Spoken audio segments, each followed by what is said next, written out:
যে ধান্দা করবে। এখন শাকিব খান ধরা দিল প্রিন্সের টিজারে। অবশেষে এইমাত্র প্রকাশ পেল প্রিন্স সিনেমার টিজার। প্রিন্সের টিজারে শাকিব খানের ভয়ঙ্কর অ্যাকশন দেখে ভয়ে কাঁপছে পুরো সোশ্যাল মিডিয়া। টিজারে এমন মারদাঙ্গা অ্যাকশনে হাজির হয়েছেন মেগাস্টার শাকিব খান, যেটা দেখে দর্শকরা রীতিমতো অবাক হয়েছেন।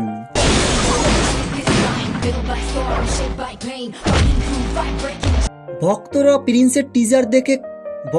প্রিন্স সিনেমার টিজার দেখে কল্পনাও করতে পারেনি শাকিব খানকে এমন অ্যাকশনধর্মী সিনেমায় হাজির করতে পারবেন পরিচালক আবু হায়াত মাহমুদ।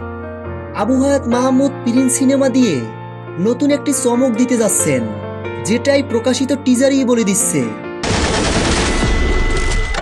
আর আমার শত্রুর সাথে যে ধান্দা করবে। ভক্তদের চাহিদার থেকেও বেশি অ্যাকশনে ধরা দিয়েছেন প্রিন্স সিনেমায় মেগাস্টার শাকিব খান। তো ভিউয়ার্স, শাকিব খানের প্রিন্স সিনেমার টিজারটি কেমন লেগেছে আপনাদের কাছে? ভিডিওর নিচে কমেন্ট করে জানিয়ে দিন। প্রিন্স সিনেমার সকল আপডেট ভিডিও সবার আগে পেতে ভিডিওটিতে একটা লাইক দিয়ে চ্যানেলটি সাবস্ক্রাইব করে আমাদের পাশে থাকুন।